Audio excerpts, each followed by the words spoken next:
শুভর শার্টের বোতাম খুলে লোমে আবৃত বুকের মাঝখানে একটা চুমু খেয়ে জড়িয়ে ধরে শুভর বুকে মাথা রেখে অবনী বলল, সকাল হওয়া পর্যন্ত আমি আপনার স্ত্রী। অন্তত এই রাতে আদরে আদরে ভরিয়ে দিন আমায়। জীবনে অন্য কোনো পুরুষের স্পর্শ পেতে যেন মন আগ্রহী না হয়। সকাল হলেই ডিভোর্স লেটার হাতে ধরিয়ে দিবেন আমি জানি। একজন স্ত্রী তার স্বামীর কাছে একান্তে যেটা চায় সেটা আজ আমাকে আপনার দিতে হবে। শুভ কোনো কথাই বলল না। অবনী শুভর বুকের লোমে আলতো করে হাত বুলোতে বুলোতে বলল, এটা আমার সব থেকে প্রশান্তির স্থান। আপনার বুকটা। আপনার বুকে মাথা রাখলে আমি সুখের সমুদ্রে হারাই। হয়তো সুখটা চিরস্থায়ী নয়, কিন্তু বিশ্বাস করেন, আমি এই সুখটুকুতেই অভ্যস্ত। এর বাইরে জীবনে আর কিছু চাওয়া ছিল না। কিন্তু সব চাওয়া যে আর পূর্ণতা পায় না শুভ। শুভ কেমন একটা বিরক্তির ভাব করছে দেখে অবনী বলল, ভালোবাসার মানুষটার অতিরিক্ত ভালোবাসাও আমাদের কাছে বিরক্তিকর মনে হয়। তারপর হারালে বোঝা যায়। আজ আমি বিরক্ত হলেও আমার প্রাপ্তি আমি উসুল করে নেবই। আমি এখন পর্যন্ত আপনার স্ত্রী। আজ আপনাকে সেরকম করেই চাই, যেরকম পেয়েছিলাম আমাদের প্রথম একান্ত মিলনের রাতে। আমি চাই আজ আপনি সেরকমই উন্মাদ হয়ে উঠবেন। আপনার মস্তিষ্কে আমি ছাড়ার কিছু থাকবে না এই বিশেষ মুহূর্তে। শুভ চুপচাপ। অবনীর শরীরের ওপর অংশের কাপড় খুলে ফেলে দিয়ে শুভর ওপর ঝুঁকে পড়ে বলল, হয়তো সেদিন আমার শারীরিক সৌন্দর্য আপনাকে বিমোহিত করেছিল বলেই কোটিপটি হয়ে সামান্য গ্রামের একটা মেয়ের প্রতি দুর্বল হয়ে পড়েছিলেন। আপনার উদ্দেশ্য হয়তো আমার মন ছিল না, দেহ পাবার ছিল। প্রাপ্তি শেষে এখন আর সেই ভালো লাগা নেই বুঝেছি আমি। সমস্যা নেই। ডিভোর্স পেপার হাতে ধরিয়ে দিলে আমি চুপচাপ চলে যাব। তবে আজকে রাতটা আমায় দিতে হবে হাসি খুশি মনে। শুভ বলল, সকালে কাগজ এসে যাবে। আর ড্রয়িং রুমের টেবিলের উপর স্বাক্ষর করা ব্ল্যাক চেকবুক পড়ে আছে, ওটা নিয়ে যেও। যত টাকা প্রয়োজন উঠিয়ে নিও। অবনী হেসে ফেলে বলল, টাকা দিয়ে আপনার বুকটায় কিনতে পাওয়া যাবে, যেটা আমার চির শান্তির আশ্রয়।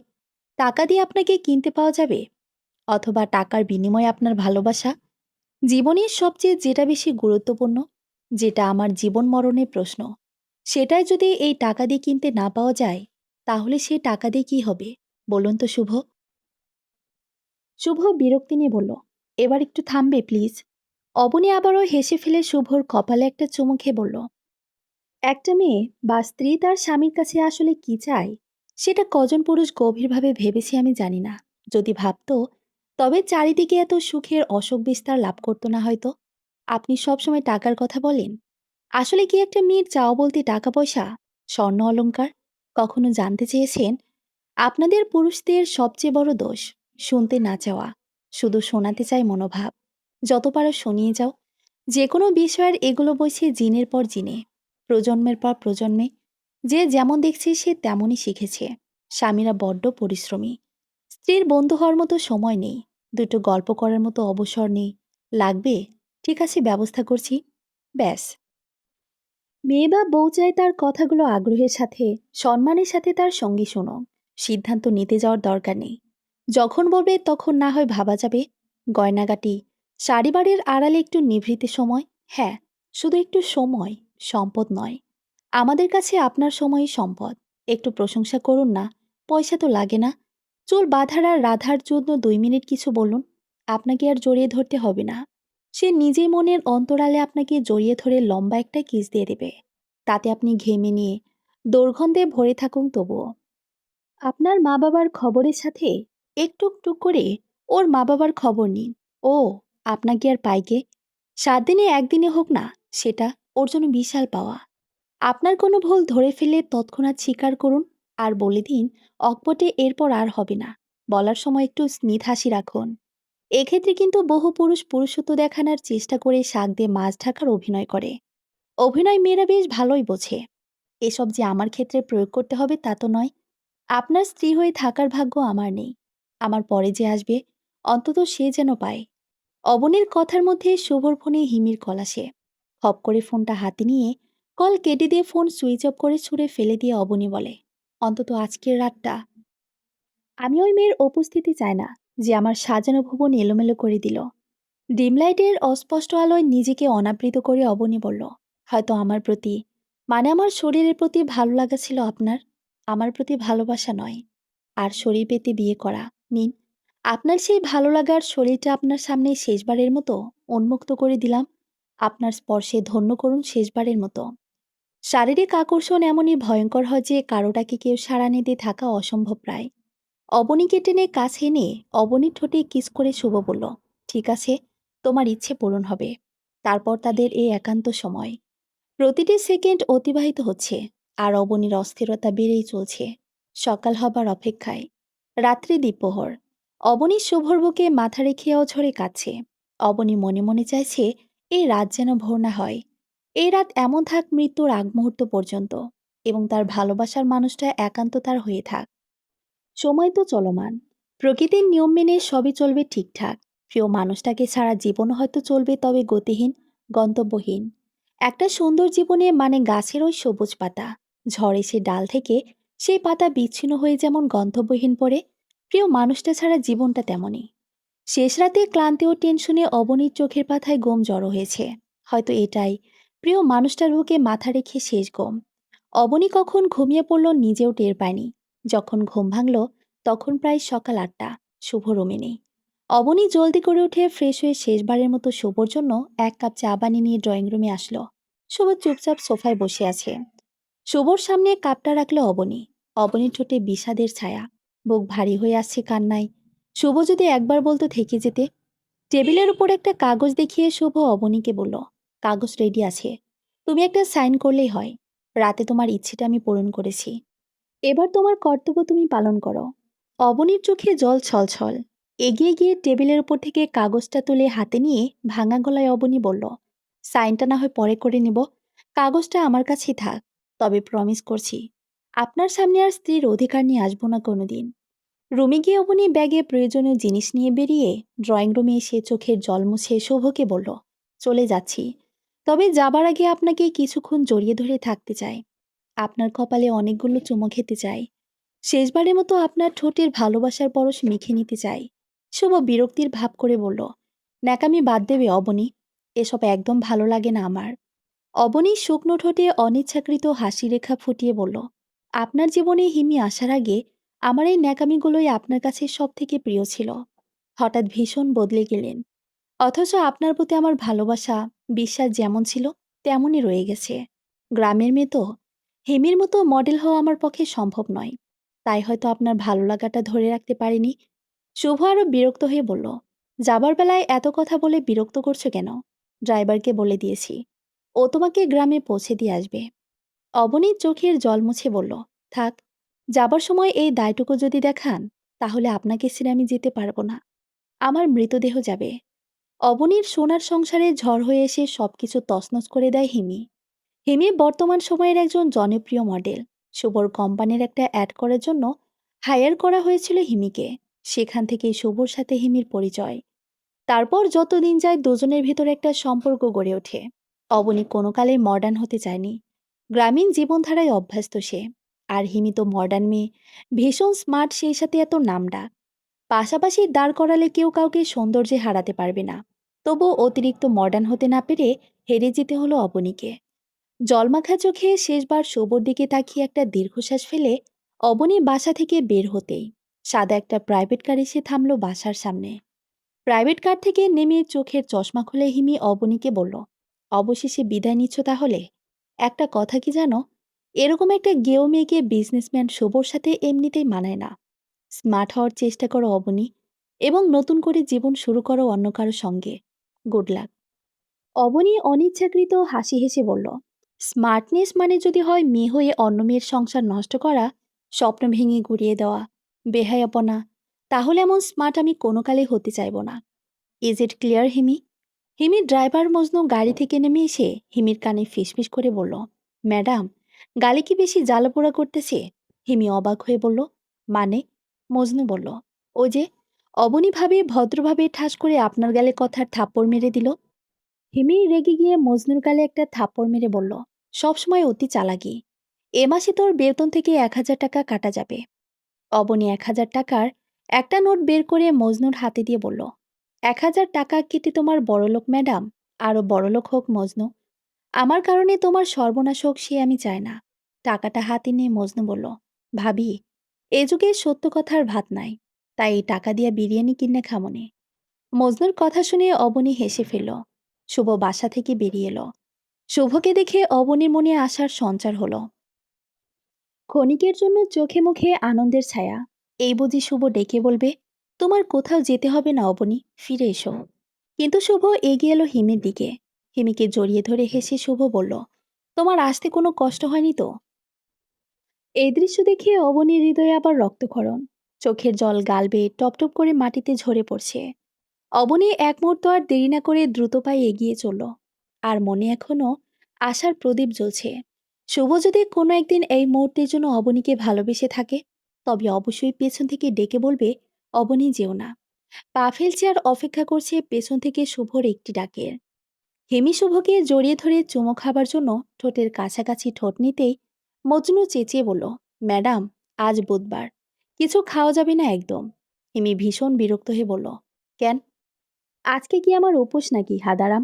কতবার বলেছি আমার ব্যক্তিগত বিষয়ে নাক গলাবি না। মজনু এগিয়ে এসে বলল, ঘণ্টাখানেক পরে আপনার শুটিং। ঠোঁটের লিপস্টিক নষ্ট হলে সমস্যা। শুটিং সম্পূর্ণ হবার আগে পর্যন্ত সব হাউ হাউ ফিলিংস কন্ট্রোলে রাখতে হবে। আসলে হিমি ইচ্ছে করে শুভকে কিস করতে চেয়েছে যেন অবনী দেখে আরো কষ্ট পায়। কিন্তু অবনী পেছন থেকে শুভর ডাক শোনার অপেক্ষায় থাকলেও পেছনে ফিরে তাকায়নি একবারও। স্টেশনে এসে ট্রেনের টিকিট কেটে অপেক্ষায় আছে অবনী। নির্দিষ্ট সময়ে ট্রেন এসে উপস্থিত। অবনী ট্রেনে চড়ে বসল। কাঁদতে কাঁদতে চোখ ফুলে গেছে। মনে হচ্ছে অক্ষিগুলোকে এক্ষুনি বেরিয়ে আসবে।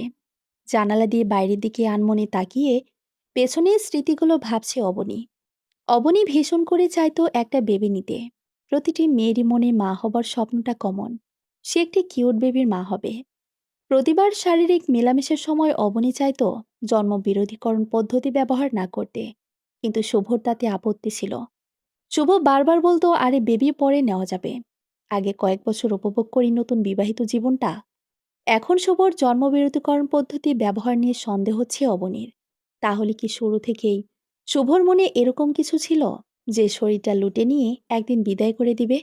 না, মনের আকাশে ব্যথার কালো মেঘের ঘনঘটা। সে মেঘের বৃষ্টি ঝরছে অবনীর চোখ থেকে অঝরে। ট্রেনের জানালার সাথে মাথা ঠেকিয়ে কাঁদছে অবনী। এমন সময় 14-15 বছর বয়সী একটা ছেলে হাতে বাদামের ডালা নিয়ে এসে অবনীকে বলল, আপু বাদাম লাগবে? অবনী ঘুরে ছেলেটির দিকে তাকিয়ে চোখের জল মুছে বলল, না ভাইয়া, লাগবে না। অবনীর চোখ দেখে ছেলেটার ভীষণ খারাপ লেগেছে হয়তো। অবনীর সামনে সিট ফাঁকা। সেখানে বসে ছেলেটি বলল, আপা, তোমার টাকা দেওয়ান লাগবো না, কয়টা বাদাম দিয়ে খাও তুমি। অবনীর সূক্ষ্ম হাসি এসে বলল, না লক্ষ্মী ভাই আমার, আমি এখন খাবো না। ছেলেটা মায়াবী একটা হাসি দিয়ে বলল, আপা, আমি যদি বাদামের খোসা ছাড়িয়ে দিই তাহলে খাবে? তোমার কষ্ট আরো কমিয়ে দিলাম। অবনী হেসে ফেলে বলল, তুই তো নাছোড় বান্দা, কেন এত মানুষ থাকতে আমাকেই কেন তোর বাদাম খাওয়াতে হবে রে পিচ্চি? ছেলেটার মুখ শুকিয়ে গেল। চোখ জলে টলমল করে উঠল। অবনীর চোখে চোখ রেখে ছেলেটা বলল, আপা, আমারও তোমার মতোই বড় বোন ছিল। আব্বাই আমায় মারা যাবার পরে আমার বোনও আমারে আগলায় রাখত। কত আদর করতো জানো? আপার আদরের কারণে আব্বা আমার কথা মনেই পড়তো না। কিন্তু আমার আপাও মারা যাবার অনেক আগে থেকেই তোমার মতো এরকমই কান্না করত। অবনী অবাক হয়ে বলল, কিন্তু কেন কান্না করতো সে? ছেলেটার চোখের জল মুছে বলল, তখন তো জানতাম না। আপাই মারা যাওয়ার পরে কাকি কইছিল আপার নাকি ক্যান্সার হয়েছিল। সেটা জানার পরে আপাই আমার কথা ভেবে কান্না করত। আপাই মারা গেলে আমার কি হবে? কষ্টে ছেলেটার কথা আটকে যাচ্ছে। অবনী স্তব্ধ হয়ে ফ্যালফ্যাল করে তাকিয়ে আছে ছেলেটার মুখের দিকে। চোখের জল মুছে ছেলেটা আবার বলল, জানো আপা, আমার আপার কান্না দেখে আমিও কান্না করতাম। আমার শ্বাস নিতে কষ্ট হইতো। তখন ভাবতাম আমার কাছে টাকা থাকলে আপারে চকলেট কিনা দিতাম। আপাই খুশি হয়ে আর কান্না করতো না। এই যে এখন আমি বাদাম বেচি, এখন আমার কাছে টাকা থাকে। তখন যদি থাকতো, তাইলে আপারে কত কিছু কিনা দিতাম। আমি আপার ভাই, আমারও একটা দায়িত্ব আছে না কও? আপার কান্না আমার কাছে পৃথিবীর সবচেয়ে কষ্টের। তাই আপার মতো কাউরে কান্না করতে দেখলে আমার খারাপ লাগে। অবনী কি বলবে ভেবে পাচ্ছে না। অবনীর পাশের সিট খালি। ছেলেটাকে ডেকে পাশে বসিয়ে অবনী বলল, একদম কান্না করবে না। এই যে, আমি তোমার বড় বোন। আচ্ছা, তোমার নাম কি? ছেলেটি বলল, আমার নাম সজল। ছেলেটার মাথায় হাত বুলিয়ে দিয়ে অবনী বলল, তোকে আমি পিচ্ছি বলে ডাকবো এখন থেকে। ছেলেটা মাথা নাড়িয়ে বোঝালো, আচ্ছা, সমস্যা নেই। অবনী বলল, শোন পিচ্ছি, আমি বাদামের খোসা ছাড়িয়ে দিচ্ছি, তুই খাবি। আর তুই বাদামের খোসা ছাড়িয়ে দিবি, আমি খাবো। বাদাম খেতে খেতে দুই ভাই বোন গল্প করব। একটা মুচকি হাসি দিয়ে পিচ্ছি বলল, আচ্ছা আপা। বাদাম খেতে খেতে পিচ্ছি বলল, আমি বাদাম কেন বিক্রি করি জানো আপা? অবনী বলল, না তো, কেন বিক্রি করিস? আপা, ছোটবেলা থেকে বাদাম আমার পছন্দ। ভাত না খাই, বাদাম খাওয়া লাগবই। আব্বাই প্রতিদিন আমার জন্য নিয়ে আইতো বাদাম। তারপর আব্বাই মারা যাবার পর আর কারে বলমু বাদাম আনতে? আপাই মানুষের বাসায় কাম করে অল্প টাকা পাইতো। সেই টাকা দিয়ে দুই ভাই বোনের সারা মাস যাইতে টেনে টুনে। আপাই মারা যাবার পরে চিন্তা করছি কিছু না করলে খামো কি, তাই বাদাম বিচি। নিজের পছন্দের জিনিস খাইও, আবার টাকাও পাই। আচ্ছা বাদ দে পিচ্চির কষ্টের কথা। সত্যি করে বলতো, তোর কি লেখাপড়া করতে ইচ্ছে হয়? ঠিকমতো ৩ বেলা ভাত জোটে না, আবার পড়ালেখা। পেটে খিদে থাকলে পড়ালেখা কোন যায় কোনো কিছুই ভালো লাগে না। আচ্ছা তুমি থাকো কোথায়? আপা, আমার কোনো ঠিক নেই। এই স্টেশন, সেই স্টেশন, যেখানে রাত সেখানেই কাজ। আচ্ছা তুই যাবি আমার সাথে? বিশ্বাস হয় আমাকে? আমাদের বাড়িতে থাকবি, তোকে স্কুলে ভর্তি করাবো। অবনীর কথা শুনে পিচির চোখে মুখে আনন্দের ঝিলিক। হেসে ফেলে বলল, আপা, আমারে পড়ালেখা করান লাগবে না, তোমাগোর বাড়িতে থাকতে দিলেই হইব। দেখো আমি বাদাম বেচা তোমাগোর অনেক কিছু কিনে দিব। অবনী মিষ্টি এসে পিচ্ছির মাথায় হাত বুলিয়ে বলল, লক্ষ্মী ভাই আমার, তোমার বাদাম বিক্রি করতে হবে না। আপাতত লেখাপড়া করবি, বড় হয়ে ব্যবসায়ী হবি। জানিস, আমারও আপন ভাই নেই, আজ থেকে তুই আমার ভাই। পিচ্চির জীবন কাহিনী শুনে অবনীর চিন্তাভাবনা নতুন পথের সন্ধান পেল। পৃথিবীতে পিচ্চির মতো কত মানুষ আছে, জীবনের সাথে ক্রমাগত যুদ্ধ করে চলতে হয়। অবনী মনে মনে সিদ্ধান্ত নিল নিজেকে ভেঙে আবার নতুন করে গড়তে হবে। ভেঙে পড়লে চলবে না, ঘুরে দাঁড়াতে হবে। রাত ২:৩০। স্টেশনে এসে ট্রেন থামল। পিচ্চিকে নিয়ে ট্রেন থেকে নামলো অবনী। লোকজন ধীরে ধীরে চলে গেল। স্টেশন প্রায় ফাঁকা। এখান থেকে অবনীদের বাড়িতে যাবার কোনো গাড়ি এখন পাওয়া যাবে না। ফজরের আজান পর্যন্ত অপেক্ষা করতে হবে। স্টেশন ফাঁকা। পিচ্চিকে নিয়ে বসে আছে অবনী। হঠাৎ কয়েকটি বখাটে ছেলের উদয়। সিগারেট টানতে টানতে ছেলেগুলো অবনীর সামনে এসে দাঁড়ালো। বখাটেদের সর্দার অবনীর মুখে সিগারেটের ধোঁয়া ছেড়ে বলল, ম্যাডাম, এভাবে বসে থাকতে বোরিং লাগে না? চলেন, চিপায় গিয়া টাইম পাস করি। গ্যারান্টি দিলাম সময় খুব ভালো কাটবে। ছেলেটার কথার ইঙ্গিত বুঝতে পেরে পিচ্ছি ধাক্কা দিয়ে বখাটেদের সর্দারকে বলল, সর, আমার আপার লগে বাজে কথা কবি না। সর্দার তার সাঙ্গপাঙ্গদের ইশারায় পিচ্ছির ব্যবস্থা করতে বলল। বখাটেদের দুজন পিচ্ছিকে চ্যাংধলা দিয়ে তুলে নিয়ে একটা খাম্বার সাথে বেঁধে চাকু দিয়ে বলল, সাউন্ড করলে এখানে খতম করে দেব একদম। পিচ্ছি ভয়ে শেষ। বখাটেদের সর্দার খপ করে হাত মেরে অবনীর বুকেরও ওড়নাটা টান দিয়ে নিল। অবনীর বুকের ওড়নাটা টেনে নিতেই বখাটেদের সর্দারের গালে কষে এক থাপ্পড় মেরে দিল অবনী। সর্দারের সাঙ্গপাঙ্গনা তেরে আসতে সর্দার তাদের থামিয়ে দিয়ে বলল, এতটাই দুর্বল নয় তোদের বস। তোরা কি কস? সাঙ্গপাঙ্গরা সর্দারের মন রক্ষা করার জন্য সমন স্বরে বলল, ইয়েস বস, আমরাও হেইটাই কই। সর্বদা বলল, তাহলে বিষয়টা আমার এই হেস্তনেস্ত করতে দে, তোরা বিশ্রাম নে। সাঙ্গপাঙ্গরা একটু দূরে সরে গিয়ে বিড়ি টানতে লাগলো। বখাটেদের সর্দার অবনীর মুখোমুখি দাঁড়িয়ে। অবনীর গায়ে হাত বুলিয়ে বলল, এত অহংকার কিসের হ্যাঁ? ও আচ্ছা, বুকটা তো আকর্ষণীয়, কোমরটাও সেই, ঠোঁট দুটো তো রসে টইটুম্বর। এমন অবস্থা করে ছেড়ে দেব যে গলায় দড়ি দিয়ে মরতে গেলেও দড়িও মুখ ফিরিয়ে নেবে। অবনী আবারও থাপ্পড় মারার জন্য হাত তুলতেই অবনীর হাতটা ধরে বকাটে সর্দার বলল, বেশি পেকে গেলে কিন্তু খাবার সময় হয়ে যায়। তোকেও খেয়েবার ডাস্টবিনে ছুঁড়ে ফেলার সময় এসে গেছে।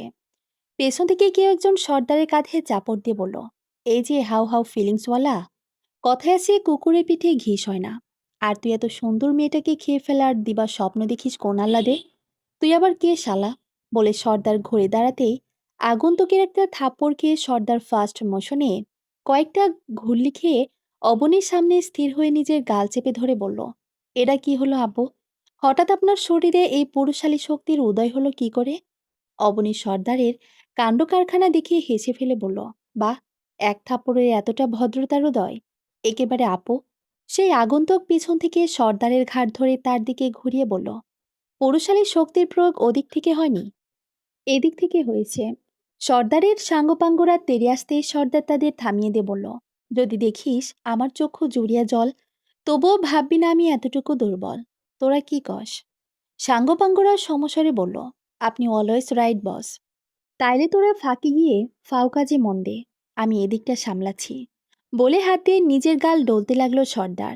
সাঙ্গপাঙ্গরা একজন আরেকজনকে বলল, বৎস শুধু আজীবন ডায়লগে মেরে যাবে, আর বসরে অন্যরা মেরে যাবে। অন্য একজন বলল, চুপ কর, বসের শরীরে সইলে আমাগর মনে সইতে সমস্যা কি? চল, চিপাই গিয়ে বিড়ি টানি। আগন্তুক যুবক সর্দারকে বলল, মেয়ে মানুষ দেখলেই মনের ভেতর হাউ হাউ ফিলিংস জাগে, তাই না? তোদের চোখে মেয়েদের শরীর ভাজি ভাজি যৌনতা ছাড়া আর কিছু দেখা যায় না, তাই তো? দেবো আরেকটা কানের নিচে? সর্দার তড়িঘড়ি করে বলল, না, দরকার নাই, একটাই যথেষ্ট। না দেয়া বোঝাই বলেন স্যার। আগন্তুক যুবক আবার বলল, মেয়েদের দিকে ক্রুদৃষ্টিতে তাকানোর আগে একবার নিজেই মা বোনের কথা ভাবিস, তাহলে আর মনের ভিতর হাউ হাউ ফিলিংস জাগ্রত হবে না, বুঝলি? আজ যদি অবনীর স্থানে তোর নিজের বোন হতো, তখন কেমন লাগতো তোর? আগন্তুক যুবতীর মুখে অবনী তার নিজের নাম শুনে ভীষণ অবাক হয়ে গেল। কেউ তো অবনীর নাম একবারও উচ্চারণ করেনি, তাহলে সে কি করে জানল?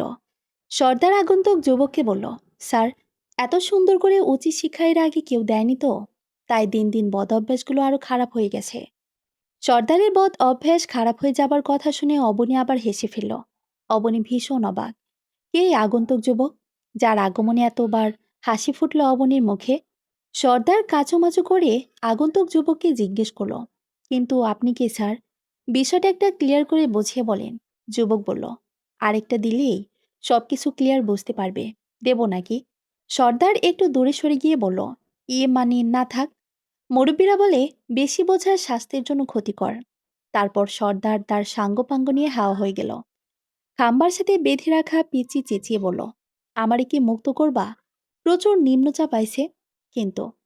খাম্বার গোড়ায় হিসু করে দিমু কিন্তু। পিচির কথা শুনে অবনীয় আগন্তুক যুবক দূষণেই হেসে ফেলল। যুবক পিচিকে বলল, না না, শেষে তোমার হিসুর জলে স্টেশন ভেসে গিয়ে সরকারি বিশাল ক্ষতি হয়ে যাবে। যুবক এগিয়ে গিয়ে বাঁধন খুলে পিচিটিকে মুক্ত করে আনলো। অবনী এগিয়ে এসে আগন্তুক সুদর্শন যুবকের মুখোমুখি দাঁড়িয়ে প্রশ্ন করল, ওদের হাত থেকে আমাকে রক্ষা করার জন্য আপনাকে অশেষ ধন্যবাদ এবং কৃতজ্ঞতা। এবার বলুন তো আপনি কে? যুবক মিষ্টি এসে বলল, আমি মাটি ও কাদার, আমি কালো আর সাদার, আমি মেঘের ও বৃষ্টির। পিচ্চি বলল, ওই মিয়া, আপনি একা এতজনের কেন? আপনি কি 12 ভাতারি? পিচির কথা শুনে আবারও অবনী হেসে ফেলল। যুবক আবারও বলল, আমি মাথার উপর বিস্তৃত নীলের ক্যানভাস। এবার অবনী বুঝতে পেরে বলল, তার মানে আপনি আকাশ? যুবক মিষ্টি এসে বলল, হ্যাঁ, আমি আকাশ। পিচ্চি বলল, বড় ভাই, নামটা সোজাসুজি না বইলা বরিশাল টু নোয়াখালী পেঁচায় বলার কি দরকার? আকাশ হেসে ফেলে বলল, মেয়েদের এভাবেই কথার প্যাচে ফেলে ইমপ্রেস করতে হয় পিচি, সে তুমি বুঝবে না। অবনী বলল, মিস্টার আকাশ, আমি অবনী, এবং ভীষণ অবাক হলাম তখন আপনার মুখে আমার নাম শুনে। সত্যি করে বলেন তো, আপনি আমার নাম জানেন কিভাবে? আকাশ আবারও মিষ্টি হেসে বলল, এটা তেমন মারাত্মক কিছু নয় অবনী, চাইলে কত কিছুই তো সম্ভব। তুমি ট্রেন থেকে নেমে হাতে থাকা ট্রেনের টিকিট দলামোচা করে ফেলেছিলে স্টেশনে, সেটা আমার নজরে পড়েছিল। সেটা তুলে নিয়ে নামটা দেখে নিয়েছিলাম। অবনী ভীষণ অবাক হয়ে বলল, তা কাজবাজ কিছু করা হয় নাকি স্টেশনে স্টেশনে মেয়েদের টিকিট করিয়ে নাম জানা হয়? আকাশ বলল, একজন ভবঘুরে ব্যক্তির কাছে পুরো পৃথিবীটাই তার বাড়িঘর। তার পিছুটান থাকে বলে মানুষ কাজ করে। আমি একা, একটা পেট চালিয়ে নিতে অত বেশি কাজবাজের প্রয়োজন হয় না। মেয়েদের টিকিট করায় না। তোমার মুখটা দেখে মনে হয়েছিল পৃথিবীর সমস্ত বিষাদ বেদনা ভর করে আছে ওই মুখে। তাই জানার খুব আগ্রহ হয়েছিল বলেই তোমার ফেলে দেওয়া টিকিট করিয়েছিলাম। আকাশের কথা শুনে মুগ্ধ অবনী। একটা মানুষ এত সুন্দর করে কথা বলতে পারে? পিচি আকাশকে বলল, ভাই, তোমার হাবভাব দেখে মনে হয় না তুমি ভবঘুরে, যার ইনকাম নাই, তার আবার এত সুন্দর পোশাক আশাক। সত্যি বলো, তুমি কেডা? আকাশ হেসে ফেলে বলল, পিচ্চি, একটু স্মার্ট হয়ে না চললে মানুষ মানুষ মনে করে না। সুন্দর করে গুছিয়ে কথা না বলতে পারলে, পরনে ভালো পোশাক আশাক না থাকলে তোমার অবনী আপু এতটা গুরুত্ব দিত না এই আকাশকে। যুগের সাথে তাল মিলিয়ে চলতে হয়, বুঝলে? আকাশের কথা শুনে অবনী আরো অবাক। আকাশের কথাগুলো হুবহু মিলে যাচ্ছে অবনীর জীবনে ঘটে যাওয়া ঘটনার সাথে। হিমে মডার্ন এবং স্মার্ট মেয়ে বলেই শুভর কাছে প্রাধান্য পেল, আর অবনী গ্রামের মেয়ে, স্মার্ট এবং মডার্ন হতে পারেনি বলেই শুভ অবনীকে দূরে সরিয়ে দিল। আকাশ অবনীর চোখে চোখ রেখে বলল, সময় যদি ছুঁড়ে ফেলে দিতে চায়, বুঝে নিতে হবে নিজেকে ভেঙে আবার নতুন করে সাজিয়ে সময়ের উপযোগী করে নেবার সময় হয়েছে অবনী। অবনী আরো ভীষণ অবাক হয়ে ফ্যালফ্যাল করে আকাশের দিকে তাকিয়ে ভাবছে, কিছুতে একটা রহস্য লুকিয়ে আছে এই আকাশের মধ্যে। কে এই আকাশ? নেশায় বোধ হয়ে পড়ে আছে শুভ। পাশে হিমি শুয়ে আছে অর্ধনগ্ন অবস্থায়। এ অবস্থায় শুভকে জড়িয়ে ধরে হিমি কয়েকটি সেলফি তুলে অবনীর হোয়াটসঅ্যাপে পাঠিয়ে দিল। হিমির উদ্দেশ্য, এসব দেখে যেন অবনীর মনটা আরো ভেঙে যায়। কোনো মেয়ে তার প্রিয়জনের পাশে অন্য মেয়ের ছায়াও সহ্য করতে পারে না, সেখানে নিজের স্বামীর বুকে অন্য মেয়েকে দেখে অবনীর কেমন লাগবে সেটা দেখার জন্য অবনীর এই পৈশাচিক কর্মকাণ্ড। আর এসব দেখে অবনী আর কখনো না ফেরে সেই প্ল্যান। ফোনের নোটিফিকেশন সাউন্ড বাজতেই ফোন আনলক করে হোয়াটসঅ্যাপে হিমির পাঠানো ছবিগুলো দেখে নিজেকে স্থির রাখা সম্ভব হলো না অবনীর। মাথা ঘুরে মাটিতে পড়ে গেল। আকাশ এবং পিছিয়ে অনেক চেষ্টা করে অবনীর হুঁশ ফেরালো। অবনী যে বিশাল বড় আঘাতে আবারও এলোমেলো, সেটার ছাপ স্পষ্ট অবনীর চোখে মুখে। কি হয়েছে জানতে চেয়েও আবার চুপ করে গেল আকাশ। এই মুহূর্তে কোনো প্রশ্ন করা ঠিক হবে না। ফজরের আজান হলো। স্টেশনে গাড়ির ভিড় বাড়তে লাগলো। আকাশ অবনীকে বলল, এবার বাড়িতে যাবার গাড়িতে তো পেয়ে যাবেন, তাহলে আর দেরি কেন? অবনী বলল, আপনি কোথায় যাবেন? আকাশ মৃদু হেসে বলল, আমি তো যাযাবর, পুরো পৃথিবীটাই আমার, যেদিকে দু চোখ যায় চলে যাব। অবনী বলল, আপনি আমার এত বড় উপকার করলেন, যদি বন্ধু ভাবেন তাহলে আমার একটা কথা রাখবেন। বলুন। আপনিও আমাদের সাথে চলুন, কিন্তু কোনো কিন্তু নয়। আপনার যতদিন ইচ্ছে আমাদের ওখানে থেকে তারপর না হয় চলে যাবেন। ওকে। এত করে যখন বলছেন তখন আর না করি কিভাবে? পিচ্ছি আকাশকে বলল, এত করে বলল কই ভাই, একবারও তো বলল ভাবতে সুবিধার মনে হচ্ছে না। আকাশ পিচ্চির মুখ চেপে ধরে বলল, তোকে বখাটের খাম্বার সাথে বেঁধে রেখেছ, ভালোই করেছিল। স্পিকার অনুযায়ী আওয়াজ বেশি তোর। অবনী মুচকি হাসল। গাড়িতে করে সকাল সকাল বাড়ি এসে পৌঁছলো অবনী। অবনীর দাদি উঠোনে ঝাড়ু দিচ্ছিল। অবনীকে দেখে ঝাড়ু ফেলে দিয়ে এগিয়ে এসে অবনীকে বুকে জড়িয়ে ধরে বলল, মরা বাড়িটা আবার প্রাণ ফিরে পেয়েছে। তারপর আকাশের দিকে তাকিয়ে দাদি বলল, কি রে, তোর স্বামীর তো ভালোই উন্নতি হয়েছে। অবনী বলল, কি সব বলছো দাদি? দাদি বলল, ঠিকই তো বলছি, তোর স্বামী শুভ আর হাতখানেক লম্বা হয়েছে দেখতেছি। অবনী হেসে ফেলে বলল, দাদি, তোমার চশমা নেই বলে আকাশকে শুভ মনে হচ্ছে। ওর নাম আকাশ, ও আমার বন্ধু। আকাশ বলল, আর আজকে থেকে দাদি আমার বান্ধবী। দাদি ঝামটি মেরে বলল, এহ। আকাশ হেসে ফেলে বলল, না দাদি, তোমাকে আর সঙ্গীহীন দিন কাটাতে হবে না। তোমার রাজকুমার লোকেশন বরাবর উপস্থিত। অবনী হেসে ফেলে আকাশকে বলল, এই সেই শুরু, এবার একটু থামেন। অবনীর মা বাবা আসলো। তাদের সাথে আকাশের এবং পিচ্চির পরিচয় করে দিল অবনী। সকালের নাস্তা খেয়ে সবাই বিশ্রাম নেবার পালা। বিকেলে অবনীদের গ্রাম ঘুরতে বের হলো আকাশ আর পিচ্চি। ঘুরে ফিরে সন্ধ্যা হবার আগেই ফিরে এলো। সন্ধ্যা লগ্নে আকাশ দখলে নিয়েছে কালো মেঘেরা। কিছুক্ষণ থমথমে পরিবেশ, তারপরে দমকা হাওয়ার সনসন হয়ে বয়ে যাওয়ার শব্দ। গাছের শুকনো ডাল ভেঙে পড়ছে সশব্দে। হঠাৎ মুষলধারে বৃষ্টি শুরু হলো। টিনের চালে বৃষ্টির ছন্দে কেমন এক স্বর্গীয় আনন্দ বিরাজ করছে মনে। পিচ্ছি ও আকাশকে যে রুমে দেওয়া হয়েছে, সেই রুমে অবনী ও দাদিও বসে আছে। সবাই মিলে গল্প করছে। অবনীর মা একটা ট্রেটে করে চা এবং চাল ভাজা দিয়ে গেল। গ্রামের বাড়িতে বৃষ্টির দিনে চায়ের সাথে চাল ভাজা অথবা মুড়ি খাবার আনন্দটাই আলাদা। সময়টা আরো চাঙ্গা হয়ে ওঠে। জানালা দিয়ে হু হু করে বৃষ্টি ভেজা ঠান্ডা শীতল হাওয়া রুমের মধ্যে ঢুকছে। আকাশে ঠান্ডা লাগছে বুঝতে পেরে একটা পাতলা কাঁথা এনে আকাশের হাতে দিয়ে অবনী বলল, এটা গায়ে জড়িয়ে নিন, ভালো লাগবে। গল্প শেষে যে যার রুমে। অবনী অন্ধকারে তার রুমের জানালার পাশে দাঁড়িয়ে বাইরের বৃষ্টি ভেজা উত্তাল হাওয়ার, গাছের ডালপালা উড়িয়ে নেবার দৃশ্য উপভোগ করছে। বাইরে পরিবেশ এবং অবনীর মনের পরিবেশ দুটোই আজ একই রকম। অবনীর মনেও কষ্টে দমকা হাওয়া সবকিছু তছনছ করে দিয়ে যাচ্ছে। এমন এক বৃষ্টি ভেজা দিনে বাজার থেকে ফেরার পথেই ব্রেন স্ট্রোক করে রাস্তায় পড়ে যায় অবনীর বাবা। শুভ তখন ঢাকা থেকে এখানে এসেছিল ঘুরতে। বাবাকে রাস্তায় পড়ে থাকতে দেখে শুভ জলদি করে জেলা শহরে হাসপাতালে নিয়ে যায়, সেখান থেকে ঢাকায়। অবনীদের পারিবারিক আর্থিক অসচ্ছলতা দেখে শুভই অবনীর বাবার চিকিৎসার সকল ব্যয় বহন করে। সেখান থেকে শুভর প্রতি এক পৃথিবী কৃতজ্ঞতার জন্ম নেয় অবনীর মনে। শুভ এবং অবনীদের মধ্যে খুব ভালো সুসম্পূর্ণ গড়ে ওঠে। শুভ অবনীকে পছন্দ করত জেনেও অবনী এড়িয়ে যেত বরাবর, কারণ অবনীর মন অনেক আগে অন্য কারো হয়ে গেছে, যাকে কখনো সামনাসামনি দেখেনি অবনী, অথচ ভালোবাসে নিজের প্রাণের চেয়ে অধিক। শুভ অবনীর বাবার কাছে ডাইরেক্ট বিয়ের প্রস্তাব দেয় এবং জানায় যে অবনীকে তার ভীষণ পছন্দ। একদিন বাবা অবনীকে ডেকে হাত ধরে বলে, আমার একটা কথা রাখবি মা? অবনী মিষ্টি হেসে বলে, তোমার একটা কথা নয়, তোমার হাজার কথা রাখবো নিজের প্রাণের বিনিময়ে হলেও। এই হাসি ছিল অবনীর শেষ হাসি। বাবা অবনীর হাতটা আরো শক্ত করে ধরে বলল, শুভ আমাদের জন্য কম করেনি। আমার মনে হয় ও তোকে সুখে রাখবে মা। ও তোকে বিয়ে করতে চায়, তুই রাজি হয়ে যা। এটাই তোর কাছে তোর বাবার শেষ আবদার। অবনী সেদিন পাথরের গড়া অনড় নিষ্প্রাণ মূর্তি হয়ে গিয়েছিল। বাবার ইচ্ছা পূরণ করতে গিয়ে ভালোবাসার কোরবানি দিতে হবে, এমন পরিস্থিতিতে যে পড়ে সে বোঝে এই যন্ত্রণার গভীরতা। অবনীর মুখ থেকে সেদিন একটা শব্দ বের করতে পারেনি, সারা রাত কেঁদে কাটিয়েছিল। এরপর নিজের মনে যন্ত্রণার বেরি পড়িয়ে ধীরে ধীরে যোগাযোগ বন্ধ করে দেয় তার ভালোবাসার মানুষটার সাথে। আর ভেতরে ভেতরে জ্বলে পড়ে মরতে থাকে প্রতিক্ষণ, প্রতিটি মুহূর্ত। একদিন শুভ আসে অবনীদের বাড়িতে।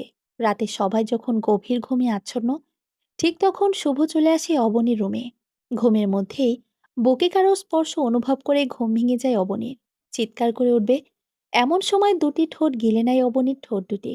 অবনী ভীষণ ভড়কে যায়, গলা দিয়ে আওয়াজ বের হতে চায় না। অবনীকে টেনে বুকের সাথে জড়িয়ে ধরে শুভ বলল, ভয়ের কিছু নেই, আমি শুভ। দুদিন পরে তো আমাদের বিয়ে হচ্ছেই। শুভর বাহু থেকে নিজেকে মুক্ত করে অবনী বলল, বিয়ের পরের বৈধ জিনিসটাকে বিয়ের আগে অবৈধ করে পাবার মাঝে কি এমন সুখ বলেন তো একটু? এত রাতে একটা যুবতী মেয়ের ঘরে এরকম খারাপ উদ্দেশ্য নিয়ে আসার মতো নিচু মন মানসিকতা আপনার থেকে আশা করিনি শুভ। শুভ আবার জোর করেই অবনীকে কাছে টেনে জড়িয়ে ধরে অবনীর বুকে হাত দিয়ে ঠোঁটে কিস খেয়ে বলে, অপেক্ষায় থাকা আমার পক্ষে কখনোই সম্ভব না অবনী। আর অপেক্ষা যদি হয় তোমাকে পাবার, তাহলে তো একদমই অসম্ভব। কথা শেষে শুভ আরো বেশি করে অবনীর শরীরে স্পর্শকাতর স্থানে হাত বোলাতে লাগলো। প্রাপ্তবয়স্ক একটি মেয়ে জীবনে প্রথম এত ঘনিষ্ঠভাবে কোনো পুরুষের স্পর্শে অবনীর শরীরে কেমন অন্যরকম এক অনুভূতির উদয়। শুভর স্পর্শে দেহ মন কেমন অন্যরকম আবেশে প্রবেশ করতে লাগলো। মনে বাধা দিতে চাইলেও শরীর কেমন এই স্পর্শ পেতে চাইছে বেশি করে। একসময় জৈবিক চাহিদার বশে অবনীও শুভর ডাকে সাড়া না দিয়ে পারল না। সেই রাতে শুভর উদ্দেশ্য হাসিল হলো। এরপর থেকেই অবনীর দ্বিধাদ্বন্দ্বের দিন শুরু। যাকে মন প্রাণ দিয়ে ভালোবাসলো তাকে কিভাবে ঠকাবে? শরীরটা যে অন্য কেউ লুটে নিয়েছে। আর অবনীর বাবার শেষ আবদার অবনী যেন শুভকে বিয়ে করে। সব মিলিয়ে শেষ পর্যন্ত অবনী ও শুভর বিয়ে হয়েছিল। অবনীর স্মৃতিচারণে ব্যাঘাত ঘটল কারো পায়ের শব্দে। ঘুরে দাঁড়িয়ে অবনী দেখল তার বাবা এসেছে। চোখের জল মুছে অবনী বলল, কিছু বলবে বাবা? অবনীর বাবা ব্যথা ভারাক্রান্ত মুখে বলল, ছোটবেলায় তুই কান্না করলে অথবা অভিমান করলে কোলে নিয়ে সারা গ্রাম ঘোরাতাম, কত কিছুই না করতাম। এখন তো তুই বড় হয়ে গেছিস, জানি না ঠিক কি করলে তোর মনের কষ্টটা দূর হবে। তোর ইচ্ছার বিরুদ্ধে, তোর মতামতের মূল্য না দিয়ে তোকে শুভর সাথে বিয়ে দিয়ে আমরা তোর জীবনটা নষ্ট করেছি। তোর এই অবস্থা দেখে প্রতিক্ষণ জ্বলে পড়ে মরছি। নিজেকে ক্ষমা করতে পারবো না কোনোদিন। অবনীর শুকনো ঠোঁটে হাসি রেখা ফুটিয়ে বলল, এতে আপনার কোনো দোষ নেই আব্বু, সবই কপালের লিখন। বাবা এগিয়ে এসে অবনীর মাথায় হাত বুলিয়ে বলল, আমার আরেকটা কথা রাখবি মা? বলো বাবা। এভাবে ঘরে বসে থাকলে তুইও আরো ভেঙে পড়বি নানান টেনশনে। বলছিলাম, তোর যেহেতু এলএলবি অনার্স করা, এবার যে কোনো ল কলেজে ভর্তি হয়ে এলএলবি ডিগ্রি নিয়ে নে। ছোটবেলা থেকেই তো তোর উকিল হবার ইচ্ছে, তোর ইচ্ছেটাও পূর্ণ হোক। আচ্ছা বাবা, আমি ভেবে দেখব। বাবা অবনীর রুম থেকে বেরিয়ে চলে গেল। অবনী আবারও জানালার পাশে গিয়ে আকাশের দিকে তাকিয়ে আছে। মেঘ কেটে রূপালি চাঁদের আলো ঝরে পড়ছে পৃথিবীতে। কত অদ্ভুত এই পৃথিবী। অবনী হঠাৎ লক্ষ্য করল পুকুর ঘাটে কেউ একজন বসে আছে। ঝাপসা আলো স্পষ্ট দেখা যাচ্ছে না। দরজা খুলে অবনী ধীর পায়ে পুকুর ঘাটের দিকে এগিয়ে যেতেই বসে থাকা সেই ছায়ামূর্তি বলল, চাইলে আকাশ থেকে বৃষ্টি ঝরানো যায় না, বৃষ্টি অমূল্য, তাই বৃষ্টি হয়ে ছুঁয়ে দেখতে হয় অবনী। অবনী বুঝতে পারল এটা আকাশ। অবনী বলল, জ্বর হলেই বুঝতে পারবেন বৃষ্টি ছোঁয়ার মজা কত প্রকার ও কি কি। আকাশ হেসে ফেলে বলল, চাইলে আমরা বৃষ্টির কাছে যেতে পারি না। বৃষ্টি আমাদের আঙিনায় আসে ভালোবেসে। তাকে ছুঁয়ে না দিলে হয় বলুন? কিছুক্ষণ আগে বৃষ্টি ছিল, এখন নেই। কিছুক্ষণ আগের মুহূর্ত অতীত, কিন্তু সেই অতীতের মুহূর্ত বৃষ্টিতে ভিজে স্মৃতির পাতায় টুকে রাখলাম। মুহূর্ত স্বাধীন অবনী, মুহূর্তকে মধুর করে নিতে হয়। একটা দীর্ঘশ্বাস ফেলে অবনী বলল, জীবনের পাল্লায় সুখের চেয়ে দুঃখের মুহূর্ত বেশি ভারী হলে জীবন আর জীবন থাকে না আকাশ। পুকুরের পাড়ে কদম গাছটায় কদম ফুল ফুটে আছে। আকাশ উঠে গিয়ে দুটি কদম ফুল এনে অবনীর হাতে দিয়ে বলল, এই যে, আমার তরফ থেকে আপনাকে মুহূর্ত দিলাম। এই মুহূর্ত আপনার আজীবন মনে রাখবে। মনে পড়বে কোনো বৃষ্টি ভেজা সন্ধ্যায়, অথবা কদম গাছ দেখলেই। আমরা সুখের মুহূর্ত এড়িয়ে গিয়ে দুঃখ হতাশার মুহূর্তগুলো বেশি প্রশ্রয় দিই বলেই আমরা সুযোগ থাকলেও সুখী হতে পারি না। অবনী ভীষণ অবাক হয়ে তাকিয়ে আছে আকাশের দিকে। পকেট থেকে কয়েকটি নীলচুরি বের করে অবনীর দিকে বাড়িয়ে দিয়ে বলল, নীলচুরি, হাতে কদম ফুল, দারুণ কিছু মুহূর্ত লিপিবদ্ধ হবে জীবনের ডায়েরিতে। অবনী চুরিগুলো হাতে নিয়ে বলল, কিন্তু আপনার কাছে চুরি কিভাবে? আকাশে একটা দীর্ঘশ্বাস ফেলে বলল, কেউ একজন ছিল যার নীলচুরি খুব পছন্দ। তাকে তো আর দেওয়া হয়নি। সময়ের সাথে চুক্তি করে হঠাৎ সে হারিয়ে গেল। সে যেদিন বলেছিল তার নীলচুরি খুব পছন্দ, সেদিনই কিনে রেখেছিলাম। এখন ভাবলাম আর পকেটে নয়, চুড়িগুলো অন্তত কারো হাতে শোভা পাক। অবনী যতই আকাশের কথা শুনছে ততই মুগ্ধতা বাড়ছে। তার ভীষণ কৌতূহল হচ্ছে আকাশের সম্পর্কে জানার। আকাশ আবার বলল, সত্যিকারের ভালোবাসাগুলো চরমভাবে হেরে যায় জানেন। হয়তো অপর দিকের মানুষটা ছেড়ে যায়, নয়তো পারিবারিক চাপে ছেড়ে যেতে বাধ্য হয়। দীর্ঘশ্বাস ফেলে অবনী বলল, দ্বিতীয় লাইনটার শিকার হতে হয় বেশিরভাগ মেয়েদের। পরিবারের চাপিয়ে দেওয়া সিদ্ধান্ত চুপ করে মেনে নিয়ে নিজের সুখ স্বপ্ন বিসর্জন। মেয়েরা আসলে ভীষণ অসহায় আকাশ। আকাশ বলল, মেয়েরা অসহায় নয় বটে, নিজেকে অসহায় ভাবার কারণে ওরকম মনে হয়। আমাদের সমাজের যুগ যুগ ধরে চলে আসা কিছু রীতি মেয়েদের ওরকম করতে বাধ্য করে। তবে সবসময় নিজের ওপর আত্মবিশ্বাস রাখবেন। এত ভালোবাসার পরে যে আপনাকে ছুঁড়ে ফেলে দিবে, সে আপনার ভালোবাসা পাবার অযোগ্য। তার জন্য নিজের জীবন থামিয়ে না রেখে নতুন করে জীবনকে গতি দান করুন। অবনী চুপচাপ। আকাশ বলল, কাল সকালে আমাকে যেতে হবে। কোথায় যাবেন? যেদিকে দুচোখ যায়। আর কখনো দেখা হবে না আমাদের, হয়তো, যদি বেঁচে থাকি তবে। কথা শেষে আকাশ উঠে রুমে চলে এসে শুয়ে পড়ল। অবনীর চোখে জলের উপস্থিতি। ভালো রাখার মানুষগুলোর উপস্থিতি খুব কম সময়ের হয় জীবনে। সকালে আকাশ চলে গেল। এরপর 2.5 বছর অতিবাহিত। এরই মধ্যে ল কলেজ থেকে ডিগ্রি অর্জন করে অবনী একজন উকিল। একদিন সকালে সোফায় বসে চা খাচ্ছিল এবং নিউজ দেখছিল অবনী। একটা অপ্রত্যাশিত নিউজ দেখা থমকে যায় অবনী। হাত থেকে চায়ের কাপটা পড়ে ভেঙে টুকরো টুকরো হয়ে যায়। নিজের চোখ এবং কানকে বিশ্বাস হয় না। এটা কি করে সম্ভব? ইয়াং ব্যবসায়ী শুভর হাতে বর্তমান সময়ের আলোচিত মডেল হিমিক্ষণ। হিমির ক্ষত বিক্ষত নগ্নদেহ উদ্ধার করা হয় শুভর বেডরুম থেকে। শুভকে বর্তমানে আইনের আওতায় এনে জিজ্ঞাসাবাদ করা হচ্ছে। খবরটা শুনে অবনীর রক্ত হিম হয়ে এলো। যেই হিমির জন্য অবনীকে দৌড় করে দিল শুভ, সেই হিমিকে শুভ খুন করবে, এটা অসম্ভব।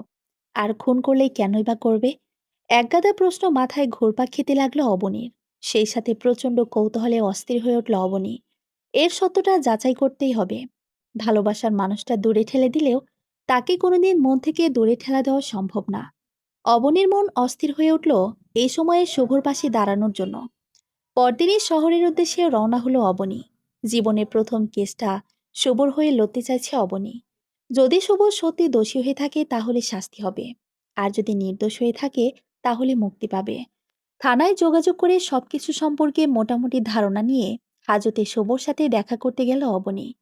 কয়েদিকের পোশাকে পরিহিত শুভকে নিয়ে আসা হলো। শুভকে দেখেই অবনীর ভেতরে পৃথিবীতে যন্ত্রণার ঝড় বইতে লাগলো। শুভ অবনীর সাথে অন্যায় করলেও অবনী কখনো চায়নি শুভর এমন পরিণতি। বাঁধ ভেঙে আসতে চাওয়া অবনীর চোখের জল অনেক কষ্টে সামনে নিল অবনী। শুভ ভীষণ অবাক হয়ে বলল, অবনী তুমি? অবনী স্বাভাবিকভাবে বলল, তুমি শব্দটা ঠিক নিতে পারছি না মিস্টার শুভ। এখানে আপনি আসামি এবং আমি একজন উকিল। কনভারসেশন ওরকম হওয়া উত্তম। শুভ বেশ অবাক হয়ে বলল, অভিনন্দন অবনী। এতটা উন্নতি অপ্রত্যাশিত। ধন্যবাদ মিস্টার শুভ। জীবনে অনেক কিছুই অপ্রত্যাশিত। এই যেমন আমার হাজবেন্ড, যাকে আমি হৃদয় মন প্রাণ উজাড় করে ভালোবাসতাম, সে আমাকে তাড়িয়ে দিল। এটা অপ্রত্যাশিত। আবার কারো জন্য কারো জীবন থেমে থাকে না, সেটা প্রমাণ করার জন্য আমি উকিল হলাম। সেটা আপনার কাছে অপ্রত্যাশিত। আবার স্ত্রীকে দূর করে দিয়ে যাকে নিয়ে ঘর বাঁধলেন, তাকে নিজের হাতে খুন করলেন। এটাও আমার কাছে অপ্রত্যাশিত। মানে অপ্রত্যাশিত বিষয়গুলো সব ঘটে যাচ্ছে কেমন করে যেন। যাই হোক, যাকে হৃদয়ের সিংহাসনে রানী করলেন, তাকে আবার কেন নৃশংসভাবে হত্যা করলেন? ভাবলাম জীবনের প্রথম কেসটা আপনার হয়ে লড়ি। যদি আপনার আপত্তি না থাকে এবং কোনো কিছু না লুকিয়ে সত্যি বলেন, তাহলে চেষ্টা করব। অবনীর সত্যি হলো এটাই, আমি হিমিকে খুন করিনি, আমাকে ফাঁসানো হয়েছে। সবার কাছে জবাবদিহিতা করতে করতে আমি ক্লান্ত। তাই এর বেশি কিছু বলার ইচ্ছে আমার নেই। জীবন বাঁচানোর জন্য মিথ্যা বললেও দোষ নেই। আর আপনি নির্দোষ হয়ে নিজেকে নির্দোষ প্রমাণের জন্য অন্তত সত্যটা না হয় বলবেন। জবাবদিহিতা করবেন শুভ, এটা স্বাভাবিক। কথাবার্তা শেষে শুভকে ভেতরে নিয়ে যাওয়া হলো। অবনী বেরিয়ে এসে সোজা শুভর বাসার উদ্দেশ্যে রওনা হলো। মাঝপথে হঠাৎ অবনীর মজনুর কথা মনে হলো। মজনু যে হিমের ড্রাইভার ছিল। মজনুকে খুঁজে বের করলো অবনী। মজনুর চেহারা ভয়ের ছাপ স্পষ্ট। পুলিশ মজনুকে শহরের বাইরে যেতে নিষেধ করেছে আপাতত। অবনী অভয় দিয়ে মজনুকে বলল, মজনু, যারা এটা করেছে তারা মাস্টার প্ল্যান করেই করেছে। সত্যিটা সামনে আনতে না পারলে তুমি ফেঁসে যেতে পারো। খুনের রাতে ঠিক কি কি হয়েছিল আমায় সব খুলে বলো। পুরো দিনটাই কি কি করেছিল হিমি, কোথায় কোথায় গিয়েছিল। মজনু একটু ভেবে বলল, ম্যাডাম, সেদিন পুরোটা দিন হিমি ম্যাডাম বাসায় ছিল, শুভ স্যারের বাসায়। সন্ধ্যায় শহরের নামকরা বার ব্লু বারে গিয়েছিল। সেখানেও আরেকজন জনপ্রিয় মডেল নুসাইবা নিশি ম্যাডাম ছিল। হিমি ম্যাডাম ও নিশি ম্যাডামের মধ্যে বেশ কিছুদিন ধরে একটা ঝামেলা চলছিল। ব্লু বারের মালিক মিসেস পূর্ণদা কবিরাট কোম্পানির মালিক হওয়ায় দুজনকে ডেকেছিল দুজনের মধ্যে রাগারাগির অবসান ঘটিয়ে মিল করিয়ে দেবে বলে। কিন্তু হিমি ম্যাডাম এবং নুসাইবা নিশি ম্যাডাম দুজনের কেউ আপোষে আসতে চাইছিল না। অবনী অবাক হয়ে বলল, কিন্তু দুজনের ভেতর গন্ডগোল ছিল ঠিক কি নিয়ে? ম্যাডাম, ইতালিয়ান একটা কসমেটিক্স ব্র্যান্ড বাংলাদেশে প্রচারণার জন্য একটা অ্যাড নির্মাণ করার দায়িত্ব দেয় মিসেস পূর্ণতা কবিরের অ্যাড কোম্পানিতে। যেহেতু ইতালিয়ান নামকরা ব্র্যান্ড, কোটি টাকার ডিল। মিসেস পূর্ণতা কবির মডেল হিসেবে প্রথমে নোসাইবা নিশি ম্যাডামকে সিলেক্ট করলেও শুভ সারের সহায়তা নিয়ে হিমি ম্যাডাম নিশিকে সরিয়ে নিজে মডেল হিসেবে কন্ট্রাক্ট সাইন করে। এসব নিয়েই ঝামেলা চলছিল। আচ্ছা, তারপর কি হয়েছিল ব্লুবারে?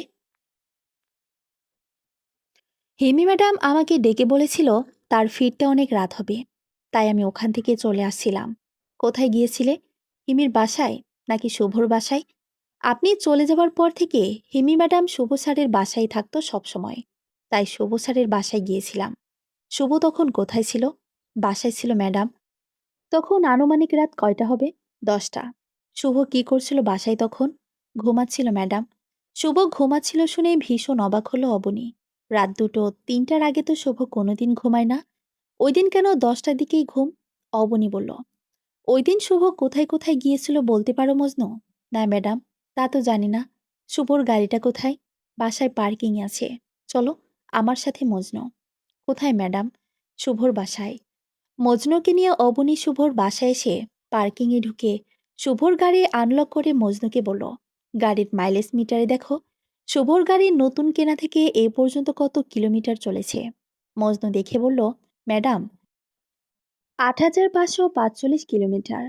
অবনী বাসার সিসিটিভি ক্যামেরা চেক করে দেখল খুনের আগের দিন সকাল 9টায় গাড়ি নিয়ে বের হয়েছিল শুভ। বাসা থেকে অফিসে যেতে 20 কিলোমিটার এবং আসতে 20 কিলোমিটার, টোটাল 40 কিলোমিটার। মজনু অবাক হয়ে বলল, কিছু পাইছেন ম্যাডাম? অবনী বলল, জলদি শুভর অফিসে চলো, ওখানকার সিসিটিভি ফুটেজ চেক করতে হবে। অফিসের সিসিটিভি ফুটেজে দেখা যাচ্ছে 9টা 20 মিনিটে শুভ অফিসে এসে পৌঁছায়। তার মানে বাসা 9টার সময় বেরিয়ে শুভ ঠিক সময়ে অফিসে এসে পৌঁছেছিল। এরপর দেখা যায় সারাদিন স্টাফদের নিয়ে মিটিং সহ নানান অফিসিয়াল কাজে ব্যস্ত ছিল শুভ। রাত 9টায় অফিস থেকে বের হয় শুভ। কিন্তু বাসার সিসিটিভি ফুটেজে দেখা যাচ্ছিল শুভ বাসায় যেতে ফিরে রাত 9টায়। অফিস থেকে বাসায় ফিরতে 20 মিনিটের রাস্তা। বাকি 40 মিনিট শুভ কোথায় ছিল? অবনী মজনুকে বলল, মজনু, জলদি আবার শুভর বাসায় চলো। শুভর গাড়িতে তো জিপিএস ট্র্যাকিং সিস্টেম চালু আছে। বের করতে হবে ওই দিন শুভর গাড়ি কত কিলোমিটার পথ অতিক্রম করেছিল। ওই দিনের ডেটা নিশ্চয়ই স্টোর করা আছে। শুভর বাসায় এসে পার্কিংয়ে ঢুকে অবনী চেক করে দেখল ওই দিন শুভর গাড়ি টোটাল 45 কিলোমিটার পথ অতিক্রম করে। তার মানে অফিস থেকে ফেরার পথে ওই বাড়তি 40 মিনিট কোথাও কাটিয়েছিল, যেখানে আসতে যেতে ওই বাড়তি 5 কিলোমিটার। হঠাৎ অবনীর মনে পড়ল শুভ প্রায় অফিস থেকে ফেরার পথে নবনীতা কফি শপে কফি খাবার জন্য যেত। অবনীর ধারণা এবার মিলে যাচ্ছে। ওই রাতে শুভর জলদি ঘুমিয়ে পড়ার রহস্য নিশ্চয়ই ওই কফি শপের সাথে জড়িত। শুভ এবং হিমি যে গভীর ষড়যন্ত্রের শিকার তাতে বিন্দুমাত্র সন্দেহ নেই। হঠাৎ গুলির শব্দে লাফিয়ে উঠল অবনী। তাকিয়ে দেখল একটা বুলেট মজনুর মাথা ভেদ করে বেরিয়ে গেল। মজনু মাটিতে লুটিয়ে পড়ল। কালো মুখোশ পরিহিত খুনি এবার পিস্তলটা অবনীর দিকে তাক করল। হিমির বুকের বাম পাশের স্তন বরাবর ছুরি দিয়ে জখম করা হয়েছিল বীভৎস রকমের। আর এখন যে খুনি অবনীর দিকে পিস্তল তাক করে আছে, সেও পিস্তলটা বাম হাতে ধরে রেখেছে। তার মানে ইনি বামহাতি। তাহলে বিষয়টা এমন নয় তো যে এই খুনি হিমিকে খুন করেছিল। মানে খুনি যেহেতু বামহাতি, খুনি এবং হিমি সামনাসামনি দাঁড়ালে খুনির ডান দিক হিমির হবে বাম দিক। খুনির ডান হাত দিয়ে ছুরি চালালে হিমির বুকের বাম দিকে ক্ষত হতো, কিন্তু পুলিশের ভাষ্যমতে ক্ষত হিমির বুকের বাম পাশে। তার মানে খুনির বাম হাতি হবার আশঙ্কা 90%। যেখানে সামনাসামনি ছুরি চালালেও বাম হাত দিয়ে চালিয়েছে বলেই হিমির বুকের বাম পাশে জখম হয়েছে। অবনী সব হিসাব মেলাতে মেলাতে পিস্তলধারী খুনি কখন একেবারে কাছে এসে মাথায় পিস্তলের নল ঠেকিয়েছে অবনী টেরও পায়নি। খনি পিস্তলের ট্রিগার চাপবে ঠিক এই মুহূর্তে অবনী খপ করে এক হাত দিয়ে খনির হাতটা ধরে ফেলে। অন্য হাত দিয়ে চুলের পিনে নিয়ে মুহূর্তে বসিয়ে দিল খনির পিস্তল ধরা হাতে। ব্যথায় পিস্তলটা ছেড়ে দিয়ে খনি নয়ে পড়তেই অবনী খনির মাথার চুল ধরে তলপেটে একটা লাথি মারতেই খনি মাটিতে লুটিয়ে পড়ল। সেই সুযোগে পিস্তলটা উঠিয়ে নিয়ে দৌড়ে পালালো অবনী। পিস্তলে নিশ্চয়ই খনির হাতের ছাপ রয়েছে ভেবে অবনী একটু স্বস্তির নিঃশ্বাস ফেল। পরক্ষণেই মনে হলো খনির হাতে তো হ্যান্ড গ্লাভস পরা ছিল, সুতরাং ছাপ থাকার কোনো সম্ভাবনা নেই। যাই হোক, এবার যেতে হবে নবনীতা কফি শপে। ওই দিন শুভর সাথে কি ঘটেছিল, কেন কফি শপ থেকে ফিরে ওই রাতে এত জলদি ঘুমিয়ে পড়েছিল শুভ? কিছু তো একটা গন্ডগোল আছেই। কফি শপে এসে ঢুকতেই কফি শপের মালিক নবনীতা হাস্যোজ্জ্বল মুখ এগিয়ে এসে বলল, আরে আপনি শুভর প্রথম স্ত্রী নবনী ভাবি না? অবনী হেসে বলল, হ্যাঁ, আপনার ধারণা ঠিকই আছে। নবনীতা একজন ওয়েটারকে ডেকে বলল, একটা স্পেশাল কফি নিয়ে আসো ম্যাডামের জন্য। অবনী হেসে নবনীতাকে বলল, অসংখ্য ধন্যবাদ আপনাকে। আচ্ছা, একটা হেল্প করবেন? কি হেল্প চাচ্ছেন বলুন অবনী। আচ্ছা, লাস্ট যেদিন শুভ এসেছিল আপনার কফি শপে, সেদিন অস্বাভাবিক কিছু লক্ষ্য করেছিলেন ওর মাঝে, আচরণে অথবা অন্য কিছুতে? তারিখটা বলতে পারবে অবনী? হ্যাঁ, 14 তারিখ। আসলে ওই দিন আমি আমার এক বান্ধবীর বিয়েতে গিয়েছিলাম, তাই শপে আসিনি। এবং ওই দিন আমার কফি শপের সকল স্টাফদেরও রাত 8টায় ছুটি দিয়ে দিতে বলেছিল ম্যানেজারকে। এবং সবাইকে ছুটি দিয়ে সবকিছু গোছগাছ করে যেতে যেতে ম্যানেজার এর সবসময় একটু দেরি হয়। ওর চোখে কিছু পড়েছে কিনা সেটা ওকে জিজ্ঞেস করলেই জানা যাবে। প্লিজ একটু ডাকেন তাকে। নবনীতা একজন ওয়েটারকে নিয়ে ম্যানেজার জান্নাতকে ডেকে পাঠালো। জান্নাত এসে সালাম দিয়ে অবনীর দিকে তাকিয়ে মিষ্টি হাসি দিয়ে বলল, বলুন ম্যাম, কিভাবে আপনার সাহায্য করতে পারি? আচ্ছা, তোমরা কথা বলো, আমি একটু বেরোবো, বলে নবনীতা উঠে চলে গেল। অবনী মিষ্টি এসে জান্নাতকে বলল, সেদিন লাস্ট যখন শুভ তোমাদের কফি শপে এসেছিল কফি খেতে, সেদিন ওর ভেতর অস্বাভাবিক কিছু লক্ষ্য করেছিলে জান্নাত? জান্নাত একটু ভেবে বলল, না তো, তেমন কিছু লক্ষ্য করিনি। অতিরিক্ত মানসিক চাপ অথবা এমন কিছু? না ম্যাডাম। আচ্ছা জান্নাত, ওই দিন তো স্টাফদের ছুটি দিয়ে দিয়েছিলেন 8টায়, আর শুভ এসেছিল 8টার পরে। তাহলে কফি কে রেডি করে দিয়েছিল? ম্যাম, আমিই দিয়েছিলাম। আর আপনি তো জানেন এটা লেডিস কফি শপ। শুভ স্যারকে এখানে অ্যালাউ করা হয় একমাত্র নবনীতা ম্যাডামের জন্য। যখন নবনীতা ম্যাডাম শূন্য ছিল, পরিবারের টেনশনে দিশেহারা, তখন নাকি শুভ স্যার নবনীতা ম্যামকে এই কফি শপের পরামর্শ দেয় এবং শুরুতে সমস্ত ব্যয় শুভ স্যার বহন করে। এসবের জন্যই নবনীতা ম্যাম শুভ স্যারের কাছে কৃতজ্ঞ এবং তাকে ভাইয়ের মতোই ভালোবাসে। হ্যাঁ, সে আমি জানি জান্নাত। ম্যাম আর কিছু জানতে চান? নয়তো আমার কাজ পড়ে আছে। ওকে, তুমি যাও। জান্নাত চলে গেল। অবনী ফোন করে নবনীতাকে বলল, যদি কিছু মনে না করেন তবে আমি আপনার কফি শপের ওই রাতের সিসিটিভি ফুটেজ চেক করে দেখতে চাই একটু। নবনীতা বলল, কোনো সমস্যা নাই, দেখতে পারেন। অবনী বসে বসে সিসিটিভি ফুটেজ চেক করতে লাগলো। সেখানে দেখা যাচ্ছে কফি শপে কেবলমাত্র শুভ এবং জান্নাত। জান্নাত হাস্যোজ্জ্বল মুখে এক কাপ কফি এনে শুভর হাতে দেয়। শুভ কফি খেতে থাকে। জান্নাত সবকিছু গোছগাছ করে এয়ার ফ্রেশনার স্প্রে করে। শুভর কফি খাওয়া শেষে জান্নাত টিস্যু এনে দেয়। শুভ টিস্যু দিয়ে মুখ মোছার সময় বেশ কয়েকবার টিস্যুর ঘ্রাণ নেয়। এখানে সে ভিডিও পোস্ট করে দেয় অবনী। টেনে টেনে শুভর টিস্যুর ঘ্রাণ নেবার দৃশ্যটা কয়েকবার দেখে জান্নাতকে ডেকে ভিডিও ক্লিপ দেখিয়ে অবনী জানতে চায় ঠিক কী কারণে শুভর টিস্যুর ঘ্রাণ নিচ্ছিল বারবার। জান্নাত মিষ্টি হেসে বলে, ম্যাম, ওটা স্পেশাল টিস্যু, ভিআইপিদের জন্য। ওর ঘ্রাণটা খুব সুন্দর বলে হয়তো শুভ স্যার বারবার ঘ্রাণ নিচ্ছিল। আচ্ছা, এবার তুমি যেতে পারো। বলে জান্নাতকে যেতে বলে অবনী আবার ভিডিও চেক করায় মনোযোগী হলো।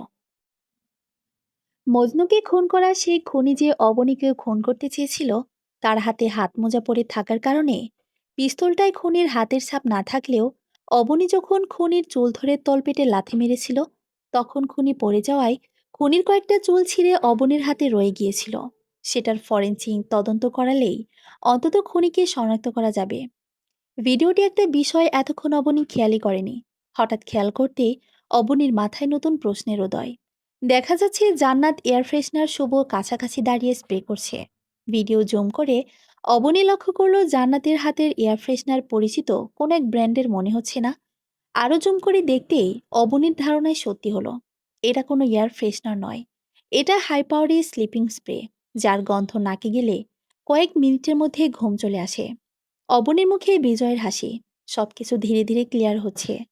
কফি শপ থেকে বেরিয়ে অবনী কিছু দূর যেতে পেছন থেকে একটা মাইক্রোবাস এসে কয়েকজন লোক নেমে একটা মুখোশ পরিয়ে অবনীকে তুলে নিয়ে চলে যায়। একটা গোডাউন টাইপ রুমে চেয়ারের সাথে বেঁধে রাখা হয়েছে অবনীকে।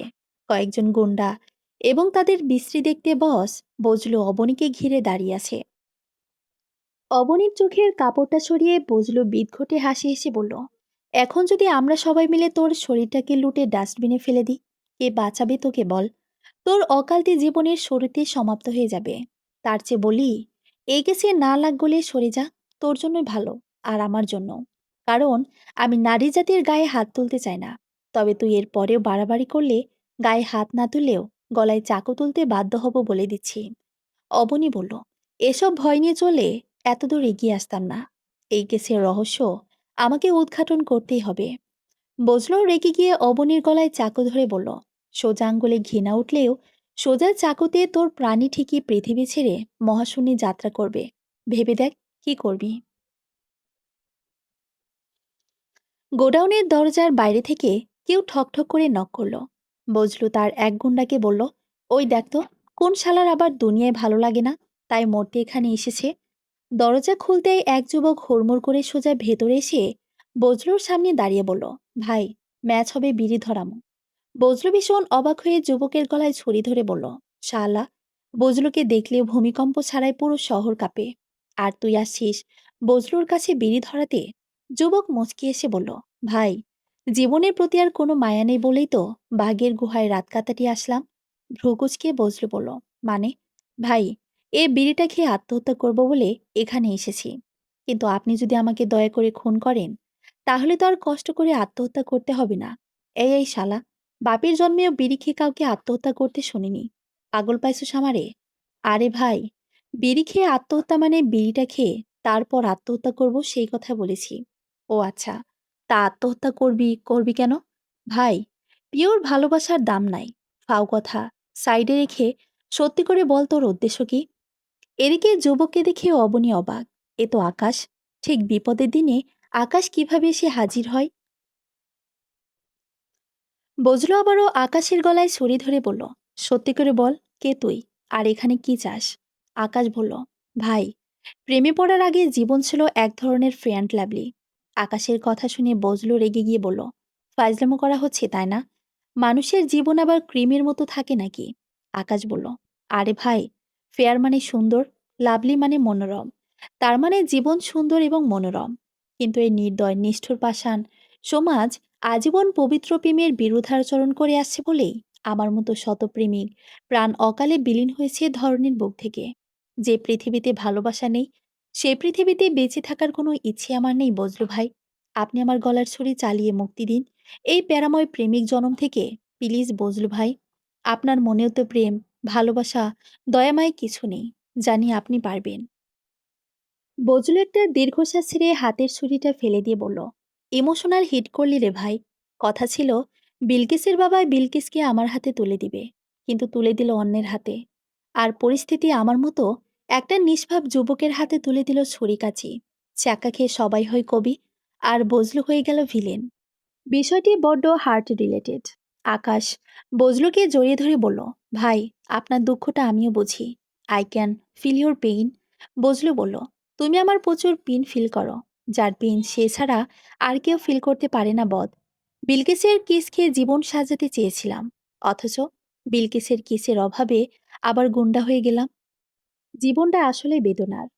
আকাশ অবনীকে দেখিয়ে বজলুকে বলল, এই মেয়েটিও তার ভালোবাসার মানুষকে বাঁচানোর জন্য এত রিস্ক নিচ্ছে। আপনি বললেন যার পেন সে ছাড়া কেউ ফিল করতে পারে না। তাহলে আপনি কেন বাধা হয়ে মেয়েটির পেন বাড়িয়ে দিচ্ছেন বজলু ভাই? কেন পুনরায় নিজেকে পাষাণ নির্দয় প্রমাণের জন্য উঠে পড়ে লেগেছেন? বিলকিসের কসম, ভালো হয়ে যান বজলু ভাই। আবার একটা দীর্ঘশ্বাস ফেলে বজলু বলল, লোকেশন দে তাইলে। আকাশ অবাক হয়ে বলল, কিসের লোকেশন?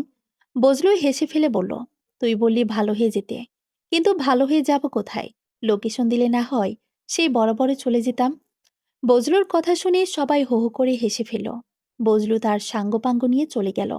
আকাশ চেয়ার থেকে অবনীর বাঁধন খুলে অবনীকে মুক্ত করে বলল, তোমার কেসটা এবার সমাধানের পথে। আর কোনো দৌড়ঝাঁপ করতে হবে না অবনী। আর তুমি যাদের সন্দেহ করেছ, তারা কেউ মূল আসামি নয়, মূল ষড়যন্ত্রকারী সকলের ভাবনার বাইরের কেউ। অবনী অবাক হয়ে বলল, কে সে? আকাশ বলল, পুরো মাস্টার প্ল্যান আবিদার। উঠতি মডেল আমাতুল্লাহ আবিদার। আমার শুরুতেই সন্দেহ হয়েছিল যে শুভ তো কিছুতেই হিমিকে খুন করতে পারে না। আর নিশি, তার পথের কাঁটা, হিমিকে খুন করে নিজের ঝামেলায় জড়িয়ে ক্যারিয়ার নষ্ট করার মতো বোকামি করবে না, কারণ সেও ভীষণ স্মার্ট। তাই তৃতীয় কারো উপস্থিতি থাকার আশঙ্কা থেকে যায়, যে কিনা হিমিকে খুন করিয়ে নিশিকে ফাঁসিয়ে হিমি ও নিশি দুজনকে সরিয়ে ইটালিয়ান ব্র্যান্ডের মডেল হতে পারে। এবং সে আর কেউ নয়, আবিদা। কারণ আবিদা গোপনে অ্যাড কোম্পানির মালিক পূর্ণতা কবিরের ব্যক্তিগত সহকারীকে মোটা অঙ্কের টাকা অফার করেছিল এই সুযোগটা পাইয়ে দেবার জন্য। অবনী মাথায় হাত দিয়ে ভীষণ অবাক হয়ে বলল, ও মাই গড! কিন্তু তুমি এত কিছু কিভাবে করলে আকাশ? আকাশ মুচকি এসে বলল, আবিদাকে প্রেমের জালে ফাঁসিয়ে ওর কয়েকটা রোগ আছে। সেটা হলো ভাত পানির চেয়ে বেশি ক্রাশ খাবার রোগ। ইতালিয়ান ব্র্যান্ডের একটা লিপস্টিক দিয়ে আবিদার সাথে ভাব জমায় এবং ইতালিয়ান কোম্পানির অ্যান্ড মডেল হিসেবে ওকে সুযোগ করে দেবার আশ্বাস দেয়। ধীরে ধীরে কফি শপ থেকে ফুচকা আলুর চপ, তারপর ড্রয়িং রুম থেকে বেডরুমে রঙ্গ করে অন্তরঙ্গ। একটা কথা কি জানো, মেয়েরা যাকে বিশ্বাস করে তার সাথে সবকিছু 5G স্পিডে করে ফেলতেও একটু ভাবি না। সেদিন গভীর রাতে পার্টি থেকে ফেরার পরে আবিদা একটু বেশি উত্তেজিত ছিল। জড়িয়ে ধরে একান্ত কাছে পেতে একেবারে মরিয়া হয়ে উঠেছিল। তারপর আমিও ঝোপ বুঝে কোপ মেরে দিলাম। ইয়াক, তুমি এত খবিস আকাশ, বলে থুতু ফেলল অবনী। আকাশ হেসে ফেলে বলল, আরে, ঝোপ বুঝে কোপ মারা মানে সুযোগ বুঝে আবিদাকে কয়েকটা চুমু টুমু খেয়ে কথাগুলো বের করলাম। অবনী বলল, তাই বলে চুমু? আকাশ বলল, চুমু খাবার জন্য এমন অবস্থা, আবিদার যেন বাপের জন্মে জীবনে খায়নি। মোর কি দোষ? অবনী বলল, যাই হোক, তারপর? আকাশ বলল, তারপর আবিদাকে খুঁচিয়ে সব কথা বের করে আমার ফোনে রেকর্ড করলাম। কোর্টে জজকে এই রেকর্ডটা শোনালেই হবে, আর কিছু দরকার নেই। নির্দিষ্ট দিনে কোর্টে উপস্থিত সবাই। বিচার বিশ্লেষণ করে শুভ নির্দোষ প্রমাণিত। অবনীও আকাশ যাচ্ছে এমন সময় পেছন থেকে শুভ এসে অবনীর হাত ধরে বলল, আবার আরেকবার ক্ষমা করে দেওয়া যায় না অবনী? অবনী ঘুরে দাঁড়িয়ে পার্স ব্যাগ থেকে শুভর দেওয়া সে ডিভোর্স লেটার বের করে সাইন করে দিয়ে বলল, তুমি তখন এটাই চেয়েছিলে শুভ, দিয়ে দিলাম। তুমি আমার অপূর্ণতায় রয়ে যাও না হয়। আকাশ অবনীকে বলল, ক্ষমা করে দেওয়াটাই উচিত ছিল হয়তো অবনী। অবনী আকাশের চোখে চোখ রেখে বলল, আকাশ, তুমি আমাকে এতটাই বোকা ভাবো? আমার সেই অদেখা ভালোবাসার মানুষটা শুভর সাথে আমার বিয়ের পরেও বলেছিল, অবনী, তুমি আমার হওনি তো কি, তোমার সুখের দিনে কষ্টের কারণ হয়ে আসবো না, দুঃখের দিনে তোমার পাশে তোমার ছায়া হয়ে থাকবো। আকাশ অবাক হয়ে বলল, আচ্ছা এত ভালোবাসে? অবনী আকাশের শার্টের কলার ধরে বলল, আর সে অদেখা ভালোবাসার মানুষটা তুমি মিস্টার আকাশ। আকাশ হেসে ফেলল। অবনী আকাশের হাতে হাত রেখে এগিয়ে যেতে যেতে বলল, তোমার উপর এই বিশ্বাস আমার আগেও ছিল, আজীবন থাকবি মিস্টার। মাথার উপর বিস্তৃত ভরসার আকাশ। আর আমি জেনে গেছি এবং মেনে গেছি, আমার পূর্ণতা তুমি। সমাপ্ত।